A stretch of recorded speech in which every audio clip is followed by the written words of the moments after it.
हम लोग कक्षा 10 का रासायनिक अभिक्रिया के प्रकार के बारे में पढ़ेंगे आज। रासायनिक अभिक्रिया के प्रकार कितने होते हैं, तो इसके प्रकार हम लोग देखेंगे कि रासायनिक अभिक्रिया के प्रकार रासायनिक अभिक्रिया के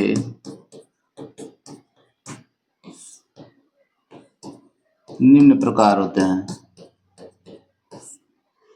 या रासायनिक अभिक्रिया निम्न प्रकार की होती है। निम्न प्रकार की होती है।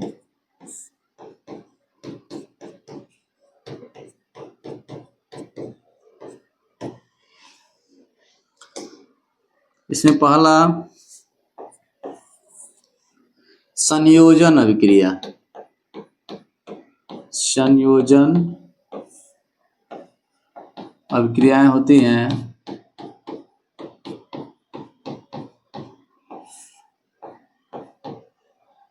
इसको हम लोग या योगात्मक अभिक्रिया में बोल सकते हैं। योगात्मक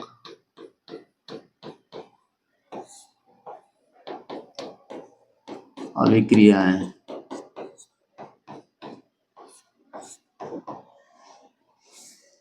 दूसरा है विस्थापन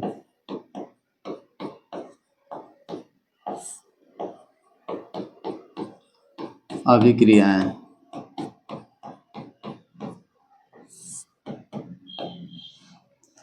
और तीसरा है अनुत्क्रमणीय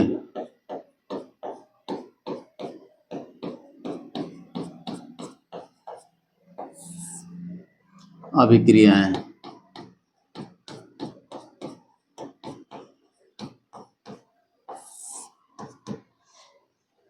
चौथा है उत्क्रमणीय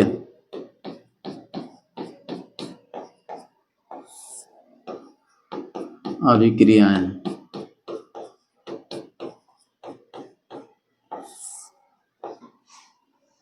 पांचवा है उत्क्रमणीय अभिक्रिया के बाद पांचवा नंबर पे हम लोग आएंगे तो इसमें है आपका अपघटन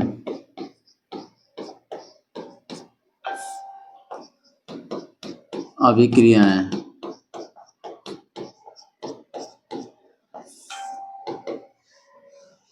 छठवां है उष्मा शोषी तथा उष्मा क्षेपी अभिक्रियाएं।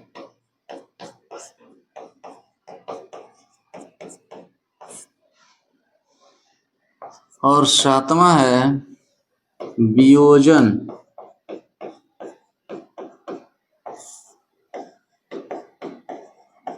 अभिक्रियाएं।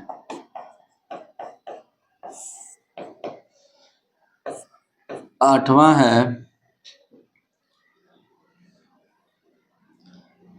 वियोजन के बाद आठवां द्विविस्थापन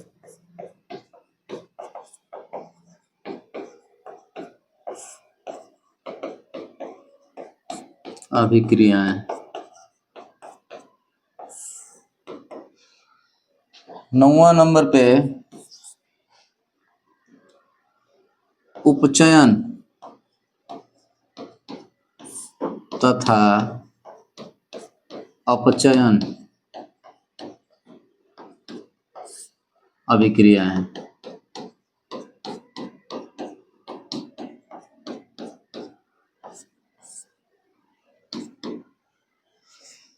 इस तरह से रासायनिक अभिक्रिया के प्रकार, पहला है संयोजन अभिक्रियाएं, इसको बोल सकते हैं आप योगात्मक अभिक्रियाएं। दूसरा विस्थापन अभिक्रिया, तीसरा अनुत्क्रमणीय अभिक्रियाएं, और चौथा उत्क्रमणीय अभिक्रियाएं, पांचवा अपघटन अभिक्रियाएं। ठीक। और छठवां है उष्मा क्षेपी तथा उष्मा शोषी तथा उष्मा क्षेपी अभिक्रियाएं। सातवां वियोजन अभिक्रियाएं और आठवां द्विविस्थापन अभिक्रियाएं। ठीक। और नौवां नंबर पे है उपचयन तथा अपचयन अभिक्रियाएं। इन अभिक्रियाओं के बारे में हम लोग बारी बारी से पढ़ेंगे और समझेंगे कि ये संयोजन अभिक्रिया कैसे होती है ठीक, इस प्रकार की होती है। पहला है आपका संयोजन अभिक्रिया। संयोजन अभिक्रिया में क्या होता है कि एक पदार्थ दो या दो से अधिक पदार्थों में टूट जाता है, विभाजित हो जाता है, ठीक ना। एक पदार्थ का दो या दो से अधिक या एक अणु का दो या दो से अधिक अणुओं में टूट जाना, विभाजित हो जाना, क्या कहलाता है? संयोजन अभिक्रिया, ठीक ना। जैसे मान लो एग्जांपल हम ले लें, सॉरी, संयोजन का मतलब मिलना, योगात्मक, जोड़ना, ठीक ना। हम वियोजन का परिभाषा बता दिए थे। संयोजन अभिक्रिया का मतलब जुड़ जाना, मतलब दो या दो से अधिक पदार्थ आपस में मिलकर के एक नए पदार्थ का निर्माण करते हैं, एक नए पदार्थ बनाते हैं, ठीक ना, वो संयोजन अभिक्रिया होती है। ठीक, संयोजन अभिक्रिया किसे कहेंगे? वे अभिक्रियाएं जिनमें दो या दो से अधिक पदार्थ आपस में मिल करके एक नए पदार्थ बनाते हैं, उन्हें कहते हैं संयोजन अभिक्रियाएं।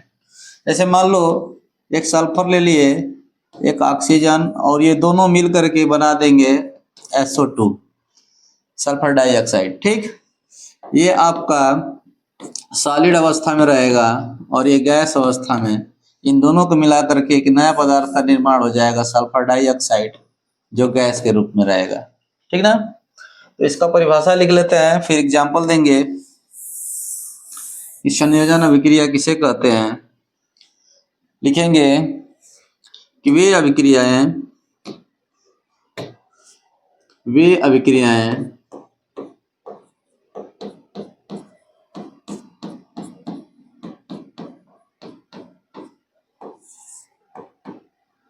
जिनमें दो या दो से अधिक पदार्थ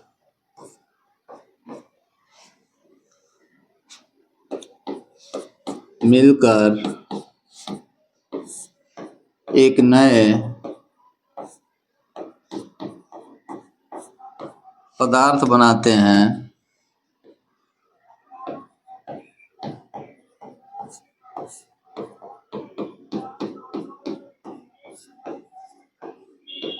उन्हें संयोजन अभिक्रियाएं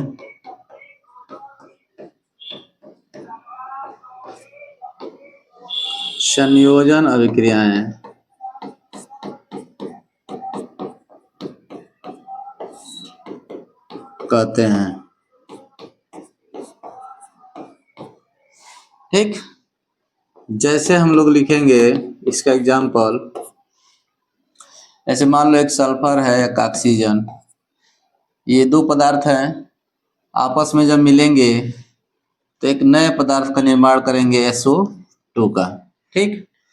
ये आपका सॉलिड अवस्था में रहेगा और ये गैस अवस्था में, तो एक गैस का निर्माण कर देंगे दोनों मिलकर के, ठीक। ये है आपका सल्फर और ये आपका ऑक्सीजन है, और ये बना दिए सल्फर डाइऑक्साइड,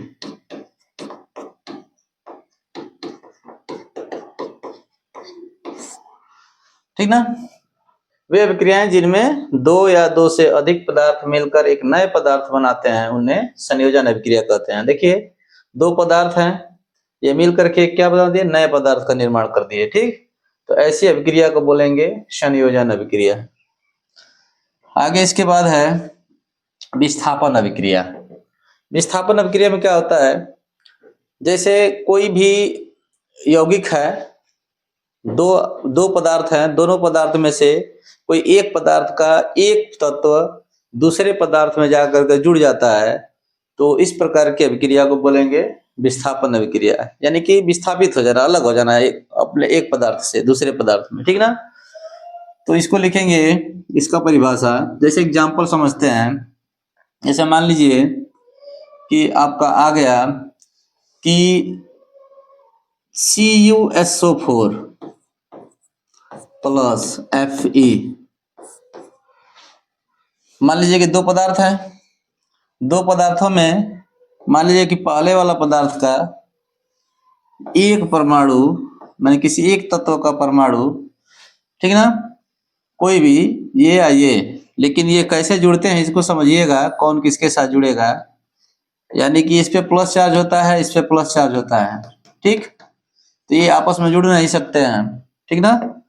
तो माइनस चार्ज वाला प्लस चार्ज वाला आपस में जुड़ेगा, यानी कि इसमें का कोई भी एक अणु या कोई एक पदार्थ जाकर दूसरे पदार्थ में जुड़ जाएगा, मिल जाएगा, ठीक, दूसरे पदार्थ के समूह में आ जाता है, तो उसको हम लोग बोलते हैं विस्थापन अभिक्रिया, ठीक। जैसे बनेगा क्या, FeSO4 बन जाएगा प्लस Cu।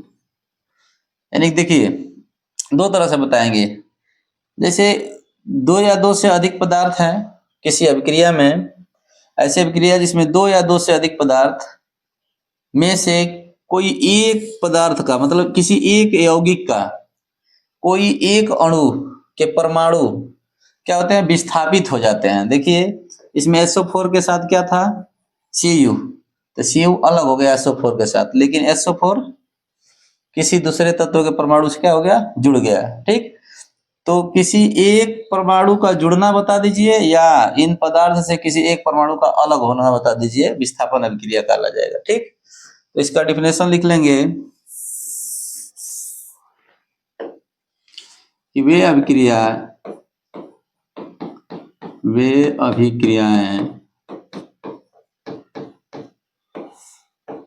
जिनमें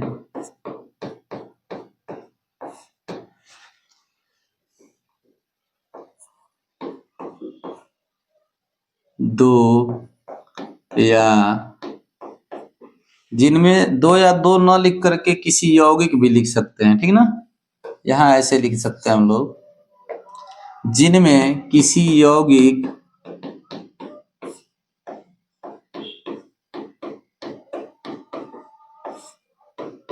के तत्व के परमाणु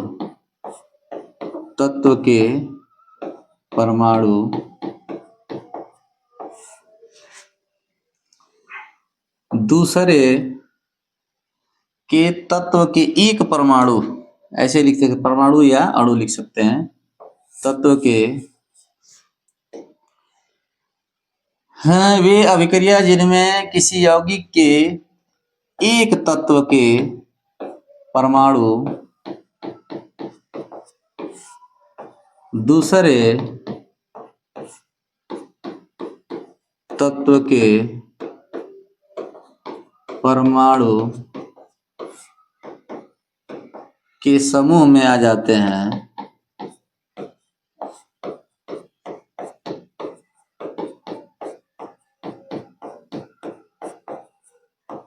तो इस प्रकार की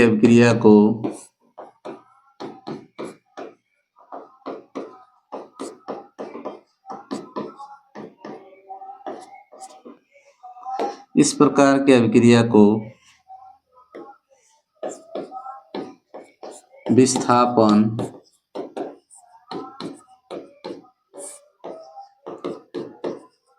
अभिक्रिया कहते हैं, ठीक। जैसे में देखेंगे, जैसे में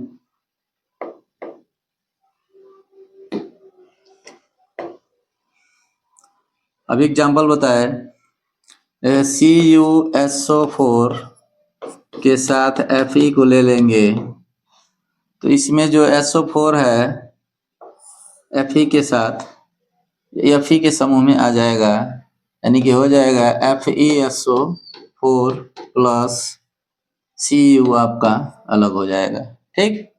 ये है आपका कॉपर सल्फेट और ये आयरन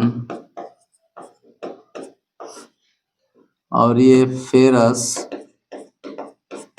सल्फेट और ये है कॉपर, ठीक। इसके बाद अगली अभिक्रिया पढ़ेंगे अनुत्क्रमणीय अभिक्रिया। आपका एग्जाम्पल रहेगा NaCl प्लस AgNO3। इसमें क्या होता है, अनुत्क्रमणीय अभिक्रिया में हम लोग दिशा देखते हैं इसका कि सिर्फ एक दिशा। कोई भी अभिक्रिया अगर पूछेगा क्या यह अनुत्क्रमणीय अभिक्रिया है तो उसकी दिशा देखेंगे, ठीक ना। ये केवल एक दिशा है तो अनुत्क्रमणीय अभिक्रिया है। दिशा को देख करके हम लोग बता सकते हैं अनुत्क्रमणीय अभिक्रिया है, ठीक ना। तो बन कुछ भी रहा है उससे नहीं मतलब है, बस हम लोग इसमें दिशा देख के बता सकते हैं, ठीक ना। जैसे मान लो यहाँ बन गया Na के साथ NO3 और Ag के साथ Cl, यानी कि AgCl बनेगा प्लस NaNO3, ठीक। तो ये बन क्या रहा है ये माने नहीं रख रहा है यहाँ, ठीक ना। मेन हमको क्या देखना है, इसकी दिशा। अनुत्क्रमणी को पहचानना है तो इसकी दिशा देखेंगे, इसमें सिर्फ एक दिशा होता है, ठीक ना।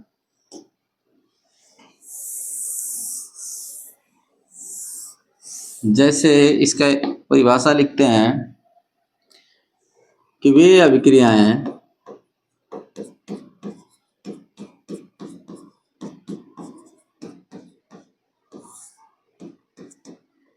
जिनमें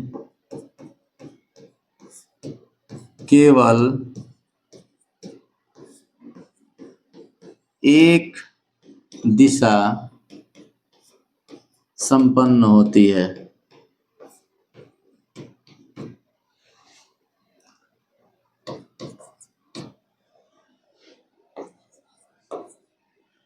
उसे अनुत्क्रमणीय अभिक्रियाएं या उन्हें अनुत्क्रमणीय अभिक्रियाएं कहते हैं।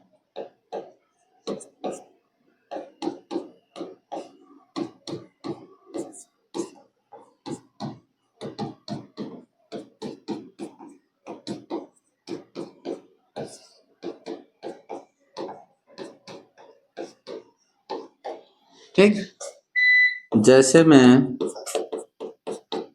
में लिख लेंगे हम लोग। अभी लिखे थे NaCl प्लस AgNO3,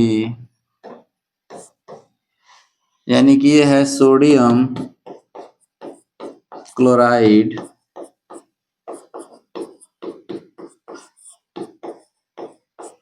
और यह है सिल्वर नाइट्रेट। इसे बना है आपका AgCl प्लस NaNO3, मतलब बना है आपका सिल्वर क्लोराइड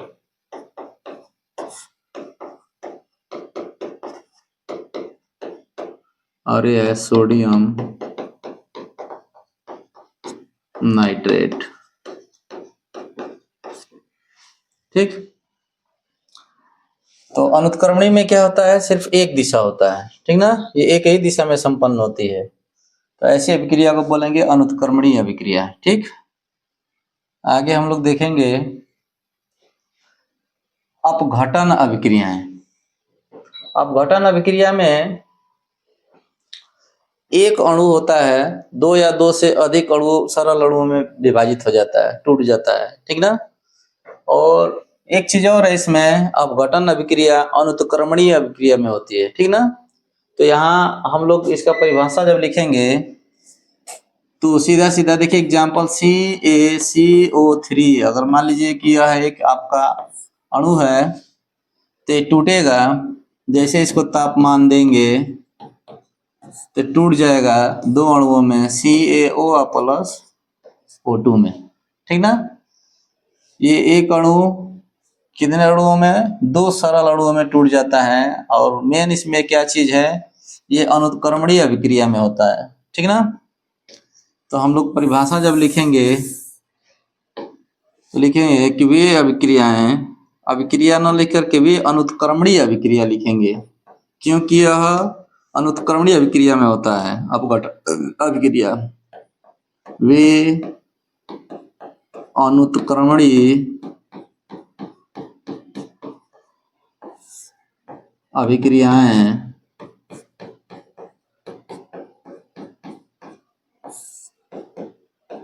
जिनमें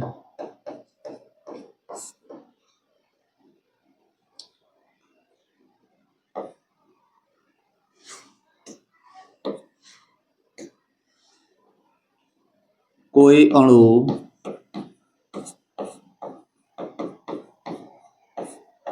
दो या दो से अधिक सरल अणुओं में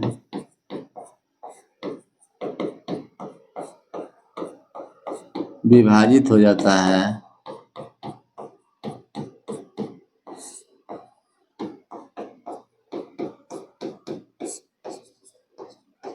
उन्हें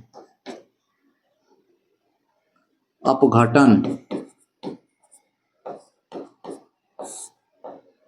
अभिक्रिया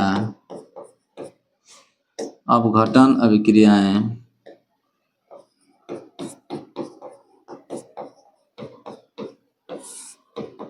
कहते हैं। एग्जाम्पल में देख लेंगे। एग्जाम्पल इसका जैसे CaCO3 है, तापमान जब देंगे इसको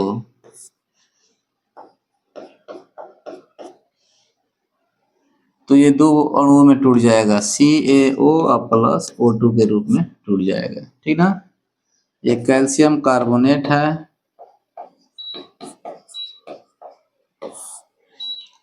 कार्बोनेट, और यह है कैल्शियम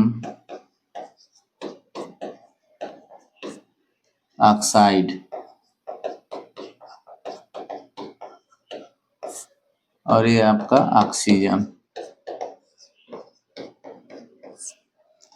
ठीक ना। इस तरह से हम लोग अपघटन अभिक्रिया जाने कि वे अनुत्क्रमणीय, ये अनुत्क्रमणीय में ही होता है। वे अनुत्क्रमणीय अभिक्रियाएं जिनमें कोई अणु दो या दो से अधिक सरल अणुओं में विभाजित हो जाता है, उन्हें अपघटन अभिक्रियाएं कहते हैं। देखिए एक अणु है जो दो या दो से अधिक, मतलब दो अणुओं में क्या हो गया, विभाजित हो गया है, तो ऐसी अभिक्रिया को हम लोग बोलेंगे, ऐसी अनुत्क्रमणीय अभिक्रिया को अपघटन अभिक्रिया, ठीक ना। डीकम्पोजिशन रिएक्शन इंग्लिश में, ठीक ना। आगे हम लोग इसके बाद पढ़ने वाले हैं अपघटन अभिक्रिया के बाद अब वियोजन अभिक्रिया पढ़ेंगे कि वियोजन अभिक्रिया क्या होती है। वियोजन अभिक्रिया, वियोजन अभिक्रियाएं, वियोजन अभिक्रियाएं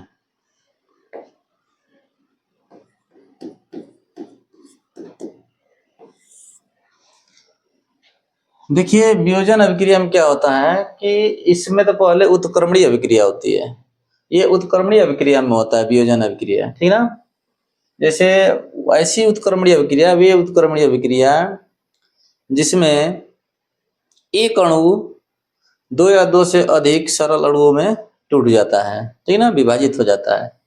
जैसे मान लो मैं ले लूं PCl5 को, ठीक, तो ये टूटेगा PCl3 प्लस Cl2 में। तो इस तरह से अगर बना दिए तो ये आपका उत्क्रमणीय में नहीं आ रहा है। जब उत्क्रमणीय में नहीं आ रहा है, अनुत्क्रमणीय है, इसका मतलब कि ये आपका वियोजन अभिक्रिया नहीं कहलाएगी, ठीक ना। लेकिन अगर हम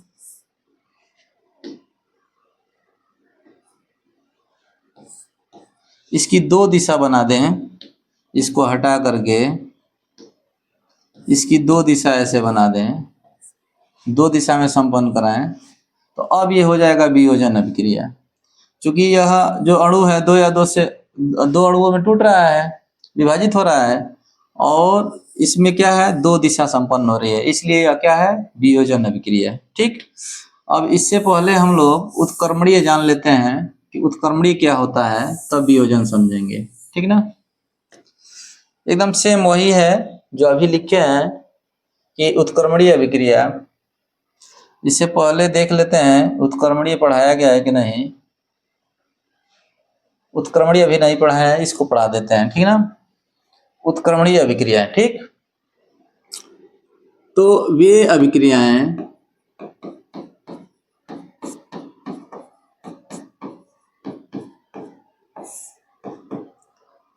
जिनमें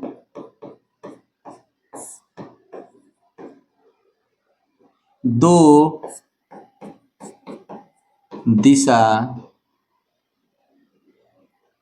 संपन्न होता है, या जो दो दिशाओं में संपन्न होती हैं, संपन्न होती हैं, जिनमें दो दिशा संपन्न होता है या होती हैं, ऐसे लिख देते हैं, ऐसे स्पष्ट नहीं हो रहा है। वे अभिक्रियाएं जो दो दिशाओं में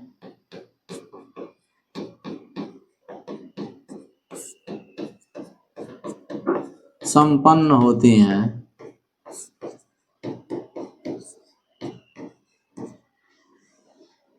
उन्हें उत्क्रमणीय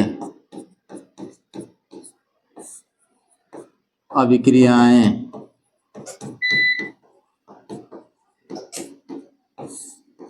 कहते हैं। ठीक, जैसे मैं अभी अभी एग्जाम्पल लिखे थे वियोजन अभिक्रिया का, उसमें उत्क्रमणीय अभिक्रिया है, जैसे PCl5 दो दिशा संपन्न करेंगे तो हो जाएगा PCl3 + Cl2। ये आपका है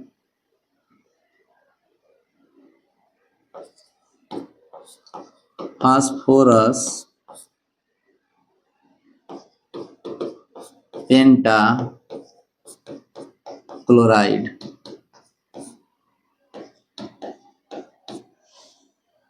और ये है फास्फोरस ट्राइक्लोराइड, और ये है क्लोरीन। ठीक ना। इसके बाद आएंगे हम लोग वियोजन पे। वियोजन अभिक्रिया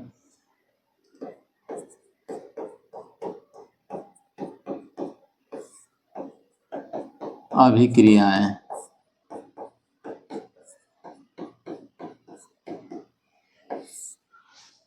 वियोजन अभिक्रिया भी बताया कि इसमें जो होता है ये उत्क्रमणीय अभिक्रिया में होती है, और वे उत्क्रमणीय अभिक्रिया जिसमें एक अणु दो या दो से अधिक सरल अणुओं में विभाजित हो जाता है, उसे वियोजन अभिक्रिया कहते हैं।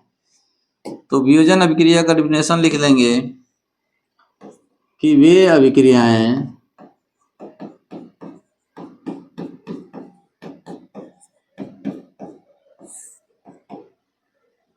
जिनमें, अभिक्रिया न लिख करके हम लोग उत्क्रमणीय अभिक्रिया लिखेंगे, ये थोड़ा सा अभिक्रिया लिखना यहाँ उचित नहीं है, उत्क्रमणीय में होता है, इसलिए वे उत्क्रमणीय लिखेंगे। उत्क्रमणीय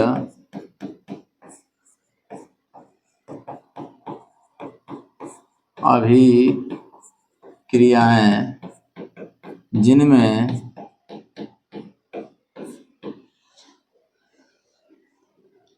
कोई अणु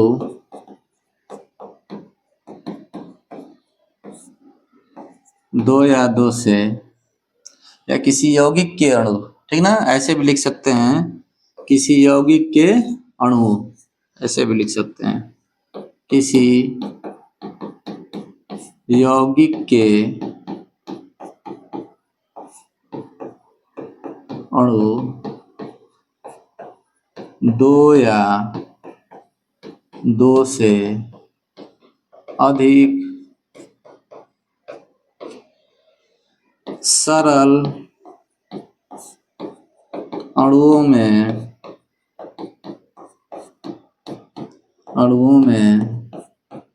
विभाजित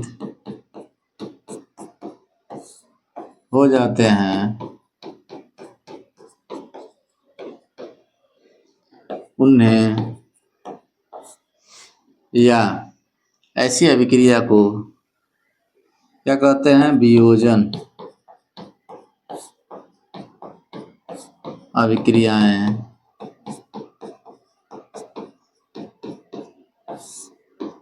कहते हैं।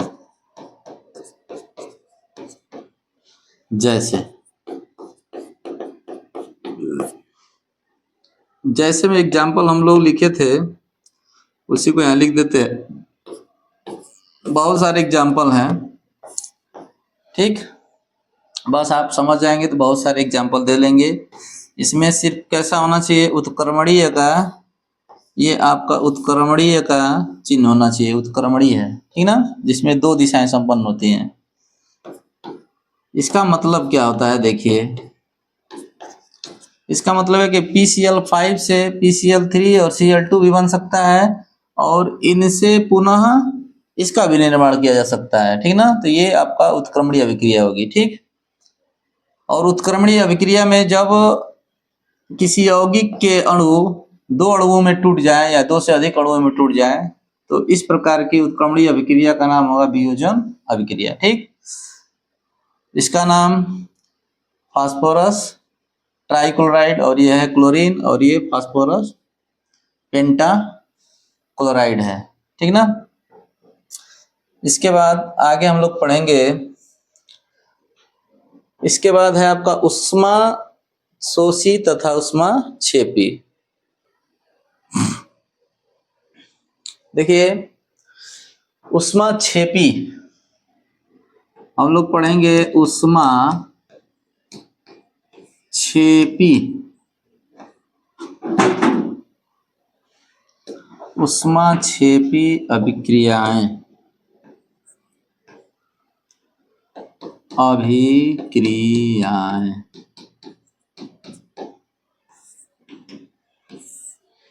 देखिए, इस प्रकार की अभिक्रिया में क्या होता है, उष्मा क्षेपी अभिक्रिया में उष्मा निकलने लगती है, ठीक ना, उष्मा निर्मुक्त होती है, ठीक। तो जैसे ही उष्मा निर्मुक्त होगी कोई भी अभिक्रिया में, तो हम लोग समझ जाएंगे कि कौन सी अभिक्रिया है, उष्मा क्षेपी अभिक्रिया है, ठीक ना। जैसे मान लीजिए कि हम 2H2 को ले लिए, हाइड्रोजन को, और एक O2 को ले लिए, ठीक ना। तो यहाँ आपका बन जाएगा 2H2O, जल। जल तो बन गया, लेकिन इसमें आपका उष्मा निर्मुक्त हो जाएगी 136.8 कैलोरी, किलो कैलोरी।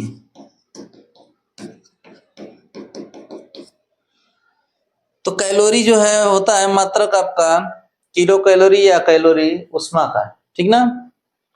तो अगर देखिए, ये आपका उत्पाद है या अभिकारक है, इसके बारे में पढ़ा दिए हैं। तो उत्पाद में अगर आपका उष्मा यहाँ ऐड किया हुआ है, जोड़ा गया है, ठीक ना, जितना भी, अगर यहाँ 136.8 न लिख करके मान लीजिए केवल मैं यहाँ उष्मा लिख दूं, मालूम नहीं है कि कितना उष्मा निकल रही है, तो आप बस यहाँ उष्मा लिख दीजिए, ठीक, दाएं साइड में। तो हम लोग समझ जाएंगे कि उष्मा क्या हो रही है, निकल रही है इसमें से, ठीक ना, उष्मा निर्मुक्त हो रही है। तो इस प्रकार की अभिक्रिया को कहेंगे उष्मा क्षेपी अभिक्रिया, ठीक ना। कभी भी जल का निर्माण जब होगा तो उष्मा इसमें से क्या होती है, हाइड्रोजन है, ये हाइड्रोजन गैस और ऑक्सीजन गैस दोनों को मिलाते हैं तो जल का निर्माण होता है, और जल का निर्माण होता है तो उष्मा निकलती है इसमें से, ठीक ना। तो अगर इसी उष्मा को अगर इधर जोड़ दिया जाए किसी अभिक्रिया में, तो ये उष्मा शोषी हो जाएगी, उष्मा को अवशोषित करेगी, ठीक ना। जैसे में देखिए, इसका परिभाषा लिख लेते हैं।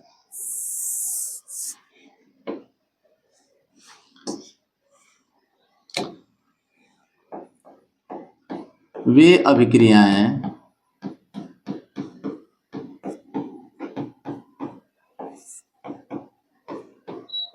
जिनमें उष्मा निर्मुक्त होती है, निर्मुक्त का मतलब निकलती है,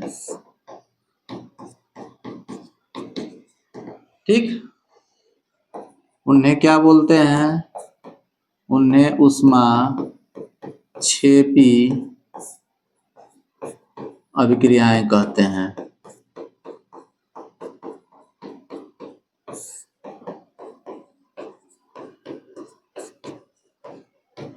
जैसे में हम लोग लिखे थे 2H2 प्लस O2, तो यहाँ आपका 2H2O बनेगा, उष्मा क्या होगी, निकलेगी, ठीक ना। ये आपका हाइड्रोजन गैस ऑक्सीजन गैस मिलकर जल का निर्माण कर रहा है। ठीक, अतः यह क्या होगा, उष्मा निर्मुक्त हो रही है इसमें से, तो इस पूरे अभिक्रिया को हम लोग बोलेंगे उष्मा क्षेपी अभिक्रिया। अब आ जाए उष्मा शोषी पे, कि उष्मा शोषी अभिक्रिया।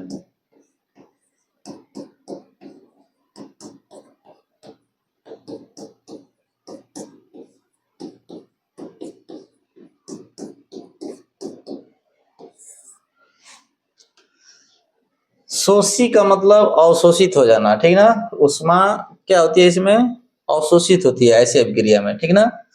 जैसे इसका एग्जाम्पल बार बार लिख रहे हैं, इसको समझिएगा। PCl5 से अगर देखिए, अगर यहाँ उत्क्रमणीय का चिन्ह बना दिए तो उष्मा शोषी नहीं होगा। और एक चीज और जानिए, उष्मा शोषी अभिक्रिया अनुत्क्रमणीय में होती है, ठीक ना। तो PCl5 और अगर एक दिशा इसका बना दिए, एक दिशा में संपन्न हो रही है, तो अनुत्क्रमणीय में हो रहा है। अगर हम एक दिशा ना बना के दोनों दिशा बना देते तो चली जाती वियोजन में, ठीक ना। तो एक दिशा बनाए, बनने को तो यही बनेगा PCl3 और Cl2, लेकिन अगर इसमें उष्मा जोड़ दिया गया बाएं साइड में, ठीक ना, उष्मा आपका बाएं साइड में जोड़ दिया गया यहाँ, तो आप समझिए कि इसमें क्या हो रही है, उष्मा अवशोषित हो रही है। ठीक, तो इस प्रकार की अभिक्रिया को बोलेंगे उष्मा शोषी अभिक्रियाएं। ठीक, माने उष्मा क्षेपी का विपरीत होता है, उसमें उष्मा निकलती है, इसमें उष्मा अवशोषित होती है। तो लिखेंगे ऐसी अभिक्रियाएं, चाहे वे अभिक्रियाएं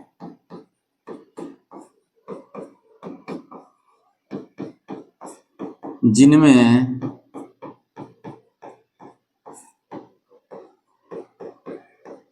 उष्मा अवशोषित होती है,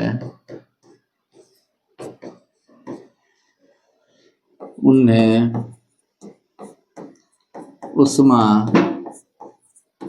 शोषी अभिक्रियाएं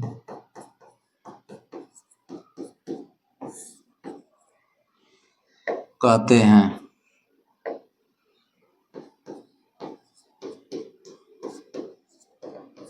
ठीक, जैसे में है आपका, अभी लिखे PCl5, यहाँ हो जाएगा PCl3 प्लस Cl2। बस इसमें देखना है आपको कि अभिकारक में उष्मा जुड़ रही है, इसका मतलब उष्मा का अवशोषण हो रहा है, मतलब अवशोषित हो रही है। ठीक, तो इस प्रकार की अभिक्रिया को हम लोग बोलेंगे उष्मा शोषी अभिक्रियाएं। ठीक, इसके बाद लास्ट वाली अभिक्रिया जो है उपचयन और अपचयन। तो हम लोग उपचयन अपचयन पहले समझते हैं, उपचयन क्या होता है और अपचयन क्या होता है। ठीक, उपचयन और अपचयन। उपचयन में ऑक्सीजन जुड़ता है, ओ यानी कि ऑक्सीजन जुड़ता है, लेकिन अपचयन में ऑक्सीजन निकलता है, ऑक्सीजन निकलता है।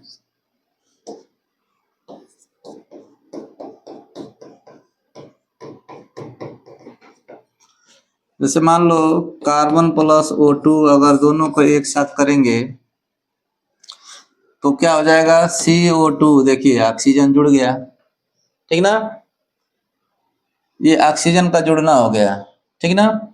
और अगर ऐसी अभिक्रिया जिसमें ऑक्सीजन निकल जाता है, देखिए है तो उपचयन और अपचयन में, जैसे इसका तो बहुत ज्यादा डीपली में जाएंगे तो 11th में पढ़ा जाएगा इसके बारे में, लेकिन इसमें कक्षा 10 में बस थोड़ा सा है। बस आपको इतना जानना है कि ऑक्सीजन का जुड़ना उपचयन, ऑक्सीजन का निकलना अपचयन, और यह जिस अभिक्रिया में होता है ऑक्सीजन का जुड़ना तो उपचयन अभिक्रिया, ऑक्सीजन का निकलना अपचयन अभिक्रिया। ठीक, तो हम लोग पहले उपचयन को समझ लेंगे, फिर अपचयन को समझेंगे, अपचयन अभिक्रिया क्या होती है। तो पहले उपचयन, उपचयन का एक दूसरा नाम ऑक्सीकरण है। उपचयन अभिक्रियाएं।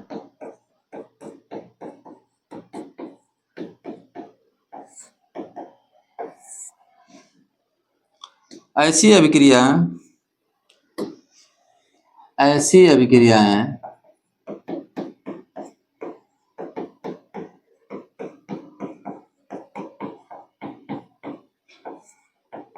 जिनमें ऑक्सीजन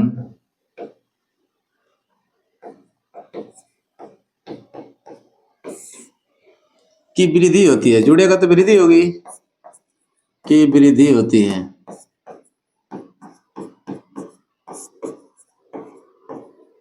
उन्हें उपचयन या ऑक्सीकरण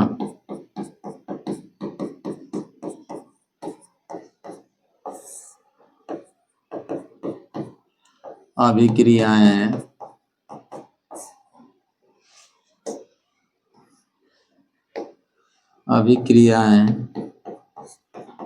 कहते हैं। फॉर द एग्जाम्पल, इसका एग्जाम्पल देखेंगे। जैसे मान लो दे दिया है 2Cu प्लस O, जैसे दे दिया है 2Cu प्लस O2 मान लीजिए, तो बनेगा आपका 2CuO, ठीक ना। देखिए ऑक्सीजन अलग था लेकिन इसके साथ जुड़ गया, ठीक, तो जुड़ गया यानी कि ऑक्सीजन की वृद्धि हो गई, तो इसलिए हम लोग कहेंगे इसको उपचयन अभिक्रिया चाहे ऑक्सीकरण अभिक्रिया, ठीक। ये कॉपर ऑक्सीजन कॉपर ऑक्साइड है, ठीक। इसको चाहे तो लिख भी सकते हैं कॉपर ऑक्साइड, ये ऑक्सीजन और ये कॉपर है, ठीक। इसके बाद हम लोग चलेंगे अपचयन अभिक्रिया पे, ठीक ना। अपचयन अभिक्रियाएं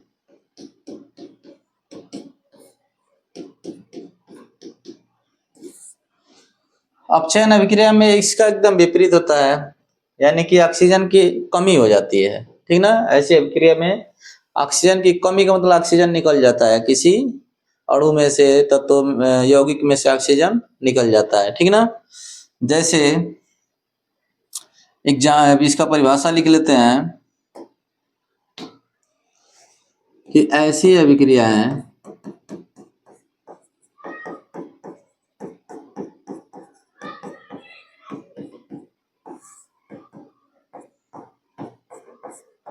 जिनमें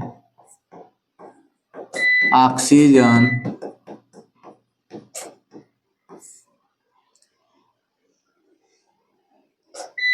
की कमी होती है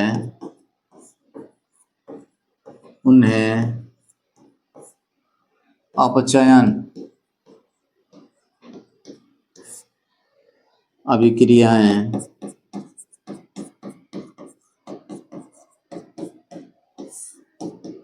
कहते हैं,